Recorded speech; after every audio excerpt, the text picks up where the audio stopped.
तो इस वक्त दिल्ली से बड़ी खबर आ रही है। जेएनयू मामले पर हो रही है मीटिंग। वजारत फ़रोग़ इंसानी वसाइल में मीटिंग जारी है। सेक्रेटरी जेएनयू के रजिस्ट्रार और दीगर ओहदेदारान मीटिंग में मौजूद हैं। आपको एक बार फिर बता दें कि इस वक्त बड़ी खबर आ रही है जेएनयू के ताल्लुक से। जेएनयू मामले पर इस वक्त मीटिंग जारी है। वजारत फ़रोग़ इंसानी वसाइल में ये मीटिंग जारी है। सेक्रेटरी जेएनयू के रजिस्ट्रार और दीगर ओहदेदारान मीटिंग में मौजूद हैं।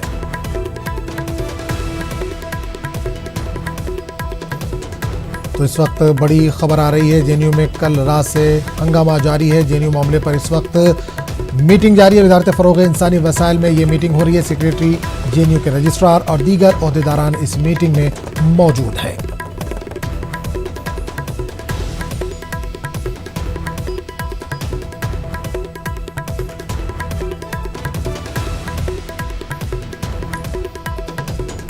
तो दिल्ली से बड़ी खबर आ रही है जेएनयू मामले पर इस वक्त एक मीटिंग जारी है। वजारत फ़रोग़ इंसानी वसाइल में ये मीटिंग जारी है। सेक्रेटरी जेएनयू के रजिस्ट्रार और दीगर ओहदेदारान इस मीटिंग में मौजूद हैं।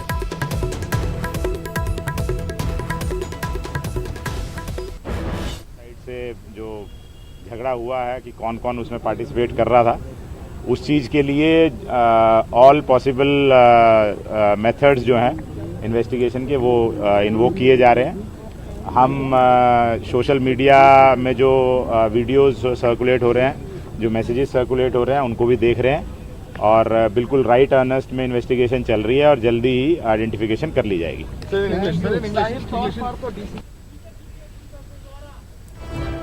तो नाज़रीन, इस वक्त बड़ी खबर दिल्ली से ये आ रही है कि जेएनयू मामले पर इस वक्त एक मीटिंग जारी है। वजारत फ़रोग़ इंसानी वसाइल में ये मीटिंग इस वक्त हो रही है। सेक्रेटरी जेएनयू के रजिस्ट्रार और दीगर ओहदेदारान इस मीटिंग में मौजूद हैं। जिस तरह से कल हंगामा बरपा हुआ जेएनयू में 20 से ज़्यादा स्टूडेंट जो है वो ज़ख्मी हुए हैं। आपसी झड़प में 20 से ज़्यादा स्टूडेंट झड़प में ज़ख्मी हुए थे, जिन्हें अस्पताल में भर्ती कराया गया था। फिलहाल खबर आ रही है कि सभी को डिस्चार्ज कर दिया गया है। और इसके बाद जेएनयू मामले पर इस वक्त दिल्ली में मीटिंग जारी। वजारत फ़रोग़ इंसानी वसाइल में ये मीटिंग हो रही है। सेक्रेटरी जेएनयू के रजिस्ट्रार और दीगर ओहदेदारान इस मीटिंग में मौजूद हैं।